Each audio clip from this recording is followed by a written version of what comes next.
क्या चीज़ जो है वो कम्युनिकेशन के दौरान मैं आप चारों से पूछना चाहूँगी कि बस रोक लेनी चाहिए, और किस किस्म की कम्युनिकेशन में और कौन से ऐसे इशू पे आपको बिल्कुल अपने आप को ना फौरन आपको जवाब नहीं देना चाहिए, वो कैसी कम्युनिकेशन है? मैं अपनी छोटी सी बात को पीछे से कंप्लीट कर लूं कि मर्दों खवातीन की तो मैंने बात कर दी थी, मर्दों का ये है अमूमन मर्द की खूबसूरती जो है वो नॉन वर्बल कम्युनिकेशन में है कि वो अपनी बॉडी लैंग्वेज से जो कम्युनिकेट कर सकते हैं शायद वो ज़बान से ना कर सकें।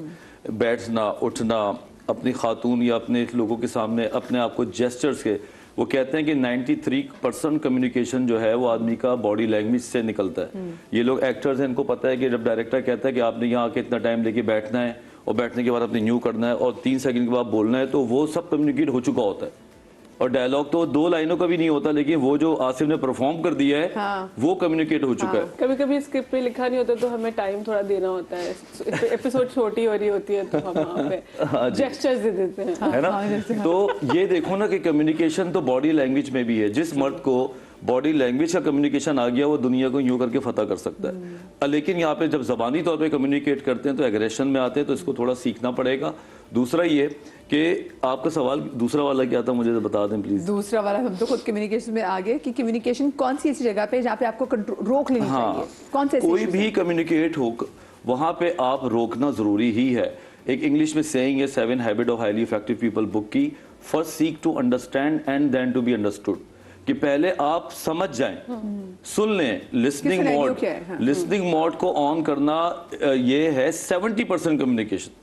और ये हमारी डॉक्टरी में सिखाया जाता है कि जब पेशेंट आके में कहानी सुनाता है हमें उसको 2 मिनट में पता चल जाता है उसको मसला क्या है। बिलीव मी, वो कहते थे नफ्स देख के पकड़ लेते, डॉक्टर इतने काबिल हो जाते हैं। लेकिन पेशेंट जब 20 मिनट बोल रहा होता है ना तो हम उसकी भड़ास निकाल रहे होते हैं, हम सुन रहे होते हैं इसकी फीलिंग्स क्या हैं।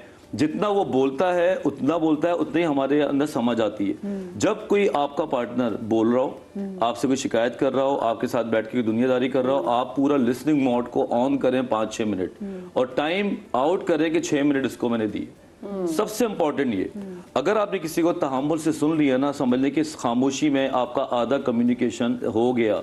फिर आप जब बोलेंगे ना तो वो भी फिर हल्का हुआ होगा, कैथारसिस हुआ होगा, फिर वो आपके सुनने वाले मोड में आएगा। इधर क्या होता है, बंदा कहानी सुनाना शुरू करता है, सामने वाला कहता है मैं समझ गया, अच्छा ठीक है मेरी सुनो। हर बंदा ये सोच रहा होता है कि सॉरी टू से बकवास करने से ही कम्युनिकेशन हो रहा होगा। No, listening mode is very important then speaking mode. इसका मतलब है वही है ना कि जैसे डॉक्टर साहब ने बात की है, कहीं कहीं सुनना भी कम्युनिकेशन है कि आप सुने, सिर्फ कह देना ही कम्युनिकेशन का पार्ट नहीं है, आपका सुनना उतना ही इक्वली। देखिए अगर कोई स्पंज है जैसे, तो वो उसमें पहले से पानी है जिसमें सलाहियत ही नहीं है आपकी बात लेने की, तो वो नहीं ले सकती है आपकी बात।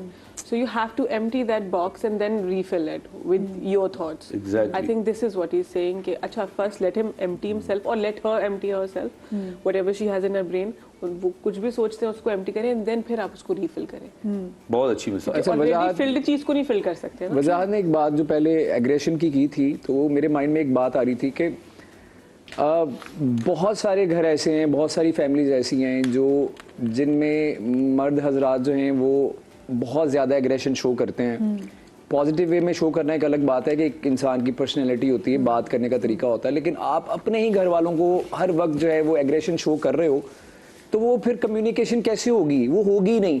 जब आपको पता है कि यार ये इससे जब भी बात करेंगे ये उल्टा ही जवाब देगा, जब भी बात करेंगे उल्टा ही जवाब देगा या डांटेगा या कुछ, जैसे मैंने बच्चों की मिसाल दी, जब उनको पता है कि यार हम अपने बाप से ये बात करेंगे तो ये हमें डांटेंगे, तो वो नेक्स्ट टाइम क्या बेटी या बेटा आपसे बात करेगा? वो बोलेगा भाई रहने दो, वैसे की बात भी कुछ छुपा लेगा। एग्जैक्टली। इसी तरह से मैं ये समझता हूँ कि मर्द हजरात को ये समझना चाहिए कि आपका एग्रेशन वहाँ शो होना चाहिए जहाँ उसकी ज़रूरत है। खाम खा का एग्रेशन दिखा के वो मर्द नहीं बन रहा होता। मर्द का मतलब ये नहीं है कि आप एग्रेशन दिखाओगे तो ही आप मर्द हो, बहुत सारी और चीज़ें होती हैं। तो अब सबसे बड़ी मिसाल हमारे हजूर पाक सल्लल्लाहु अलैहि वसल्लम की है कि वो क्या अपनी बीवियों पे या अपनी औलाद पे या अपने अजीज़ो अकारब पर वो एग्रेशन शो करते थे। हजरत इमाम हुसैन, इमाम हसन की मिसाल है कि उन पे जो एग्रेशन शो कर रहे थे उन पे भी एग्रेशन शो नहीं किया, ठीक है, फिर भी बोला कि भाई अभी भी समझ जाओ। तो इससे बड़ी बात और क्या हो सकती है? तो हमारे मर्द हजरात को इस बात से सबक लेना चाहिए, क्योंकि अगर आप हर वक्त एग्रेशन में रहोगे तो वो जो सुनने वाला है वो आपको सुनना छोड़ देगा। वो बोलेगा यार इससे दूर रहो। क्योंकि देखिए हम ये समझ रहे हैं आप एनर्जी में तो फेंक रहे हैं ना। अब ये बात ये कर रहे हैं कि आपको रिएक्ट नहीं करना चाहिए या कैसे करना किन चाहिए। चीजों पे आपको ना वो रोक लेनी अब चाहिए मैं आपको communication? तरीका बताता जी हूँ। जी सामने वाला अगर अग्रेसिव है या एक शख्स आपके साथ बदतमीजी कर रहा है, चाहे बॉस है, हस्बैंड है, 2-3 बड़ी जबरदस्त टेक्निक है। बीवी पहली भी हो चीज़- सकती है सर, बीवी भी हो सकती है। सारे मर्दों को नहीं करें, हाँ, बीवी खवातीन को हो भी सकती लाए ना है, आप। कसम से बीवी हाँ, भी फिर हो- सही। कोई भी हो सकती है। अब एक गुफ्तगू चल रही है, सामने वाला शख्स एग्रेशन शो कर रहा है, 3 चीजें आप करें, इट्स अमेजिंग, वो बंदा खुद ब खुद ठंडा हो जाएगा। पहली चीज है, जब आप उसकी आंखों में देखें तो आप अपने दिल में कोई ऐसा वाकया याद करें कि जिसमें रहम हो, किसी के लिए रहम हो। राइट, आपने एक बेचारे जख्मी कुत्ते को देखा रास्ते में, उस वाकये को याद करें, आपके पास एम्पैथी आ जाएगी। क्या क्या आपने इस डिफरेंट एग्जांपल दे दी जख्मी में? नहीं, मैं जख्मी कुत्ते को देखता हूँ तो बड़ी मुझे होती है रहम अच्छा, ये आता है। ये आपके आपने नजर- जोड़ा आपके किससे, मुझे ये बताए। ये आपने जोड़ा किससे? एम्पैथी मतलब आप बंदा ही देख रहा होगा, जख्मी कुत्ते। मतलब अब दिन ये आ गया, हस्बैंड चीख रहा हो और आप उसको जख्मी कुत्ते को याद कर रहे हो, मैं बाइकाट करता हूँ। अच्छा, जैसे ही आप ये फीलिंग आएगी ना, फीलिंग का इजहार हमेशा आंख से होता है, वो आंख में आपने इजहार किया, उसके बाद आपने जरा सा राइट या लेफ्ट पे हल्का सा पोस्टर चेंज किया, खड़े ना, जरा सा, बिल्कुल कुछ डिग्री, उस शख्स का एग्रेशन उसी वक्त रुक जाएगा। अरे ये तो कोई क्या कहते हैं उसे, टोटका नहीं, टोटके वो नहीं, नहीं ये बेसिकली टेक्निक है, साइंटिफिक नहीं। ऐसे ना वो बोले अभी मैं तुझसे बात कर रहा हूँ तो इधर उधर बॉडी देख रहा है। लैंग्वेज और माइक्रो एक्सप्रेशन के और ऊपर गुस्सा दुनिया आ में गया। काम हो रहा है। इसको डेमो करके इंटेलिजेंस और देखते हैं कस्टम अभी। करती है इसमें काम। आई कांटेक्ट कितना लंबा रखना चाहिए? आप मैं गुस्सा पूछती हूँ। करें, मैं- हमारे साथ कॉलर मौजूद हैं। उस्मान, अस्सलाम वालेकुम जी। जी वालेकुम सलाम। कैसे उस्मान भाई, ठीक हैं? जी ठीक। जी, क्या कहना चाहेंगे उस्मान भाई? मैं ये कहना चाहूंगा कि हमें हमारे वालिदैन ये कहते हैं आप हमसे डायरेक्टली हर बात करें ना। तो जब हम कोई बात करते हैं तो पहले तो आई कांटेक्ट से बच्चे को समझ लेते हैं कि अभी ये हमसे बात कर रहा है अदबन ना, तो हमारी बात तो सुन लेते हैं, लेकिन जैसे ही बात हमारी मुकम्मल होती है उसका रिएक्शन कुछ और सुनने को मिलता है। मतलब वो पहले तो कहते हैं कि आप हमसे हर बात डायरेक्टली बता दिया करें, आप बच्चे हैं हमारे, प्यारे हैं, सारी बातें डिस्कस करें, हम आपके भाई भी हैं, बड़े भी हैं, तो हमसे बात करें ना। तो वो बड़े मीठे से होके इस तरह हमारी बात तो सुन लेते हैं, लेकिन उसका रिएक्शन वो बताने वाला, देखने वाला नहीं होता। फिर अब वो कहते हैं थोड़ा करो लम्बे पाओ, इस तरह करो, इन्हें मैंने एक गल की क्यों देखो इस तरह का वो वाला सीन रहता है कि जैसे वो जिस तरह मीठे अंदाज में उन्होंने कहा जी बात करें, बात तो वो सुन ली, लेकिन फिर उसका रिजल्ट फिर बंदा कहता है जी कम्युनिकेशन गैप आ गया, हम उनसे बात फिर ना ही बताया करें, अपने अंदर अंदर अपने दुख खुद ही सुलझा लिया करें, उलझा लिया करें। तो आप इस बारे में कुछ वालिदैन को भी बताएं कि बच्चे हैं फिर भी बात अगर कर देते हैं तो उनका कोई तो रिस्पॉन्स होना चाहिए ना। हाँ उस्मान भाई, आपने जो बात की है ना, आपको पता है कि आधे से ज़्यादा पाकिस्तान, आप जिस मसले के वाले से बात करें ना, they are facing the same मसला, वो एग्जैक्टली यही प्रॉब्लम फेस कर रहे हैं। क्योंकि वही जैसे हमने बात की ना कि आप तो बात कर देते हैं लेकिन अगले बंदे को भी तो अब ये समझ में आती है, माँ बाप को अपने बड़ों को उनको कम्युनिकेट करना कैसे सिखाएं। अच्छा, इसके हवाले से हम आगे बात करेंगे, लेकिन मुझे ब्रेक पर जाना है। लेकिन उससे पहले अगर आपको बनना है समा की आवाज़ तो जनाब हो जाएं आप लोग ऑडिशन के लिए तैयार, क्योंकि इंशाल्लाह 31 जनवरी और 1 फरवरी को होने जा रहे हैं समा में ऑडिशंस बनो समा की आवाज़ के। सुबह 11 बजे से लेके शाम 5 बजे तक आप लाहौर में, कराची में, इस्लामाबाद, पेशावर, फैसलाबाद, मुल्तान और कोयटा में होने जनाब ये ऑडिशंस। और आपको मालूम है कि आगे फिर आने वाले है रमज़ान मुबारक की आमद, तो उस ट्रांसमिशन में बनो समा की आवाज़ के लिए अगर आप अभी से तैयारी शुरू करें, जनाब ऑडिशंस आ गए। नंबर आपको बता दो जो आपने टेलीविजन स्क्रीन पे देख भी रहे हैं, 0319818964। So do not forget to contact us. मैं छोटी सी ब्रेक के बाद वापस आती है। उस्मान भी जो आपका मसला था ना उस पर भी बात करेंगे।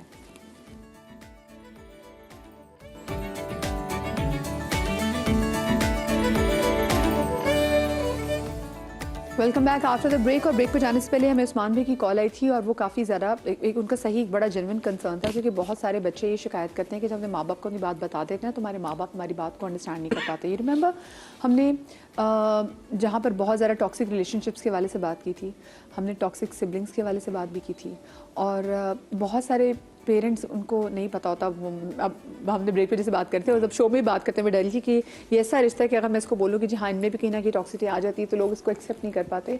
बट येस ये होता है, और माँ बाप को नहीं पता चल रहा होता कि माँ बाप कहाँ अपनी नेचर की वजह से, अपने गुस्से, अपने एग्रेशन और बच्चे को कम्युनिकेट करने की इजाज़त ना देने की वजह से वो अपने बच्चे की पर्सनालिटी को कितना मुतासर कर रहे हैं। और ये उस वक्त के लिए नहीं बात, आप ज़िंदगी भर के लिए आप अपने बच्चे के अंदर एक डेंट डाल देते हैं जब आप बच्चे को रूम नहीं देते कम्युनिकेट करने का। क्योंकि आई बिलीव आप कहाँ कम्युनिकेट करेंगे, जो आपकी सबसे सेफेस्ट स्पेस है वहीं आप बात करेंगे, वहाँ पे आप रिलैक्स होंगे, आप वहाँ पे ओपन अप होंगे। अब अगर माँ बाप भी आपको कम्युनिकेशन का वो रूम ना दें। देखिए एक चीज याद रखिए, सॉरी आप बोले। बड़ी जोरदार एक दिमाग में बात आई मैंने, वाह। कभी भी ना किसी को विक्टिम ब्लेमिंग नहीं करनी चाहिए। ये बात हमेशा फॉर्मूला बनाए।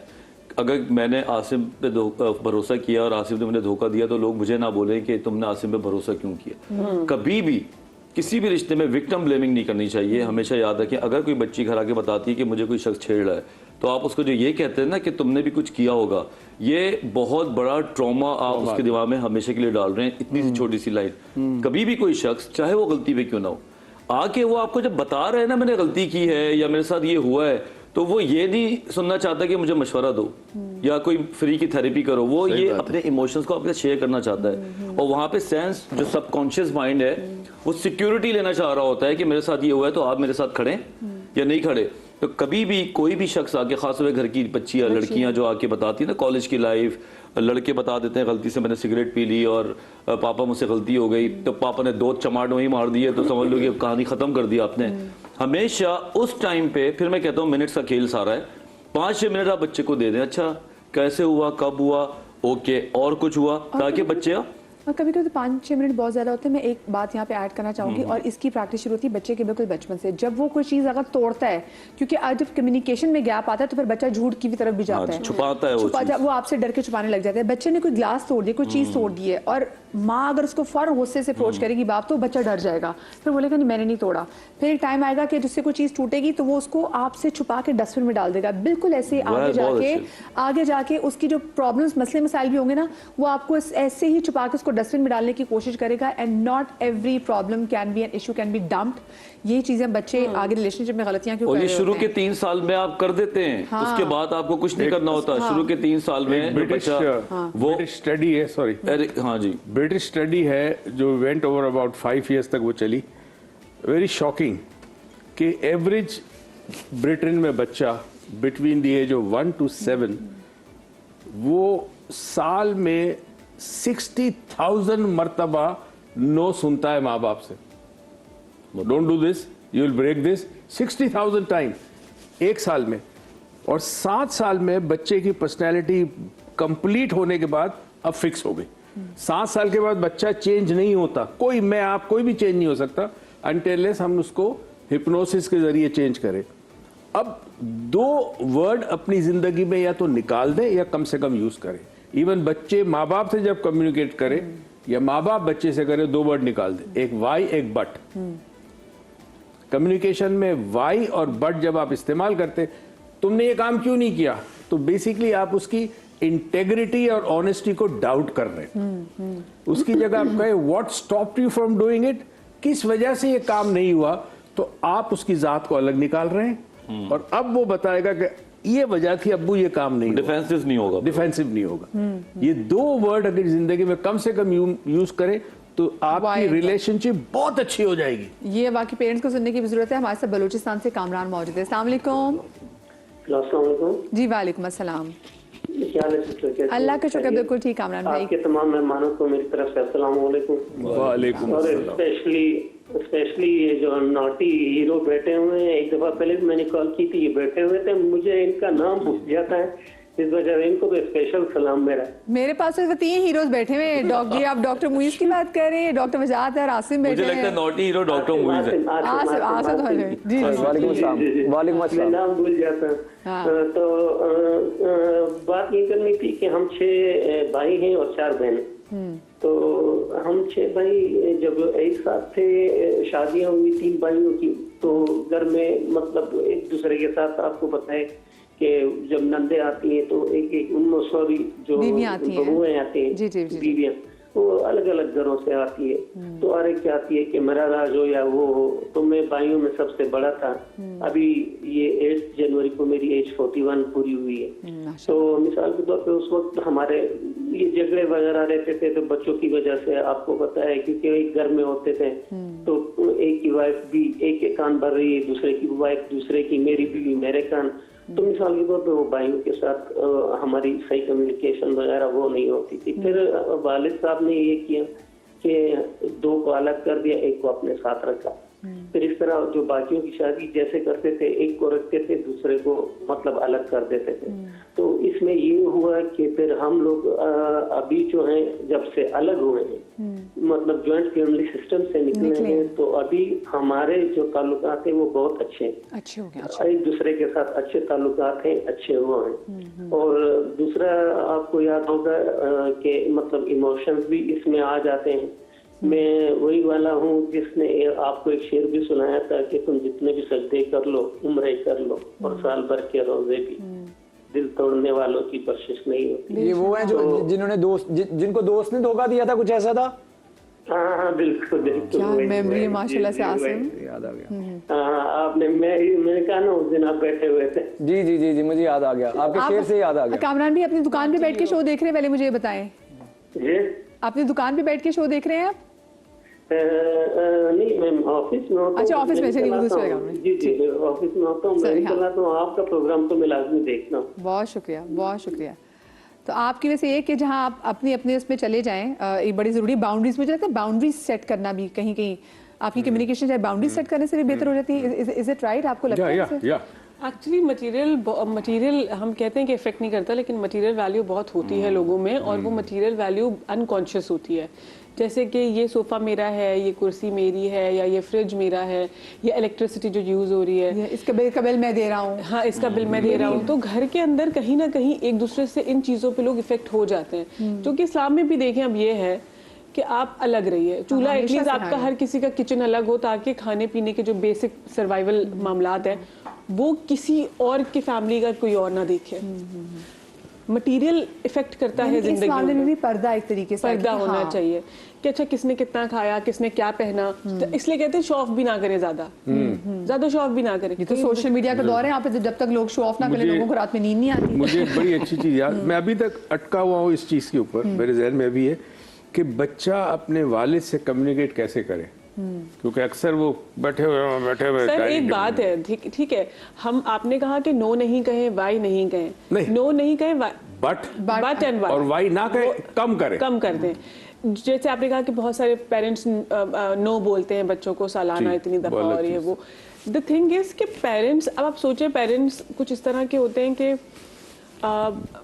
आप बच्चे की गलती नहीं सुन रहे हो कि मैंने क्या गलती की है, ठीक है, आप एक्सेप्ट सुनने के बाद भी चाहे एक्सेप्ट ही नहीं कर रहे कि मैंने ये गलती कर ली। अब आपने बच्चे को पीटना ही पीटा, उसको पता है कि मेरा अंजाम पिटना ही है।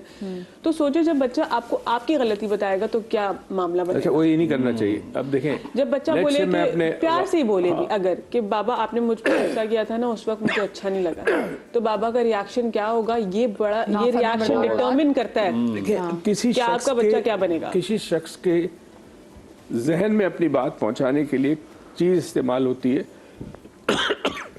उसे कहते हैं स्टेट एलिसिट करना, यानी एक खास कैफियत, जज्बाती कैफियत को उजागर करना। मसलन फॉर एग्जांपल, बच्चा चाहता है मैं अपनी बात अपने वालिद से कहूं और वो सुने मेरी बात ना, ये एक बहुत बड़ा प्रॉब्लम है ना। मार्क्स कम आए, डायरेक्टली कहेगा तो फेंटी पड़ेगी। वो अब कहे बैठ के डाइनिंग टेबल पे कि अब्बू मुझे बताइए, कोई ऐसा वक्त आप मुझे बताएं जिस वक्त आप बहुत खुश थे ना। होता क्या है कि जब इंसान रिग्रेस करता है मेमोरी में जी, तो कोई ऐसा वक्त जब वो बहुत खुश थे तो वो फीलिंग्स भी खुशी की आती है, बिकॉज एवरी इवेंट जो आपके जहन में होता है वो इमोशन के साथ कनेक्टेड होता है। तो अब्बू जब वो इवेंट एक्सप्लेन कर रहे होंगे तो वो खुशी भी एक्सप्लेन कर रहे होंगे। That's where the child can say अब्बू जरा मार्क्स कम आए, सर ऐसा कभी गमज़दा कर कभी ऐसा नहीं होता। अगर ऐसा हो जाए तो बोले अब्बा अब मैं आपको गमज़दा करने जा रहा हूँ इन 30 सेकंड। मैं आप लोगों को वो टेक्निक्स बता रहा हूँ, दे कॉस्ट मिलियंस बाहर जाकर। इसको अगर लाइटर वे में अगर हम इस तरह से लें कि अगर वो बोले कि अब्बू आप सबसे ज्यादा खुश कब हुए थे, वो बोले जब तुम पैदा हुए थे। सर मैं फेल हो गया हूँ, अबे तू पैदा ही क्यों हुआ।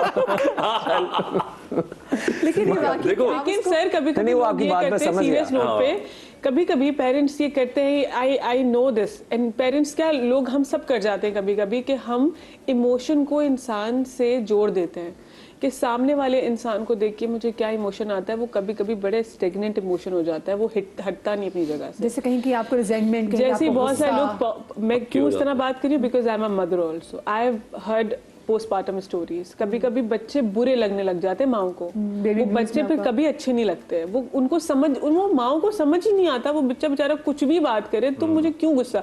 कभी कभी माएँ बाद में बैठ के सोचती हैं, उनको रियलाइज होता है यार मैंने गलत ट्रीट कर दिया मुझे, लेकिन उनको वो समझ नहीं आ रहा होता कि ये मेरा ये स्टेट ऑफ माइंड, ये मेरा स्टेट ऑफ इमोशन, गुस्सा इस बच्चे से एसोसिएट क्यों कर गया है। देखो Oh my God, this is इतने so deep. जाहिल हमारे डॉक्टर्स हैं कि जब प्रेगनेंसी चल रही होती है ना तो सब नहीं, कुछ मतलब वो लोग जो गायनाकोलॉजिस्ट प्रेगनेंसी को डील कर रहे हो और वो एक पेशेंट को ये ना बता सके कि पोस्टमार्टम डिप्रेशन आप में आ सकता है। सॉरी, गायनेक्स का बहुत बुरा हाल है। वही तो मैं कह रहा हूँ, आउट लाउड गायनेक्स औरतों को ऐसे ट्रीट कर रहे होते हैं जैसे औरतों ने कोई जुर्म कर दिया। मशीन है ना कि आप दुनिया जान बच्चे पैदा करती है, तो तुम्हें ऐसा क्या मसला हो गया? वो कैसे बात करती है? फोर्थ ट्राइमेस्टर के लिए आपको कोई प्रिपेयर नहीं करता। बीइंग अ साइकियाट्री में पोस्टमार्टम नहीं आना चाहिए, वो गायनी में जाना चाहिए और वहां पे एक थेरेपिस्ट बैठे जो सिर्फ एक सेशन ले ले, ये बता दे कि देखो तुम्हारी प्रेगनेंसी हुई है, डिलीवरी होगी, हार्मोनल इम्बैलेंसमेंट होगी और तुम्हारे 20-25 दिन में मूड स्विंग्स होंगे, बच्चा तुम्हें बुरा लग सकता है, इट विल नॉट यू, ये सारा हार्मोन्स का मसला होगा। अगर आप एक सेशन ये बता देना तो ये इतना बड़ा ट्रॉमा जो खवातीन में होता है कि हाय, ये भी कहने की जरूरत है कि we will be there, don't. हाँ, फिर कैसे ऐसा भी होता है, कभी कभी सुपरस्टिशंस है। मैंने ऐसी चीजें सुनी है लोगों से, बाप, कोई बच्चा पैदा होता है, बाप फाइनेंशियली अच्छी टाइम से नहीं गुजरा उस बच्चे की पैदाइश से या उस बच्चे के होने से, वो बच्चे वो अपनी जो भी उसके फेलियर्स होते हैं वो एसोसिएट करने लगता है बच्चों के अनकॉन्शियसली। और जिम्मेदारी बढ़ा दी इसने मेरी, ये मेरे लिए अच्छा नहीं है या ये मेरे लिए बुरा है और ये सीधी मनहूस है, बातें। हाँ जी बिल्कुल, बहू के पाँव मनूस है, बड़ा पड़ोसी पोस्टमार्टम डिप्रेशन को जो है ना बहुत उजागर करने की जरूरत है गायनी में खास तौर पे। अगेन यहाँ पे कम्युनिकेशन इतनी इंपॉर्टेंट है। देखो ना कि मतलब किस चीज में, अब जैसे आपने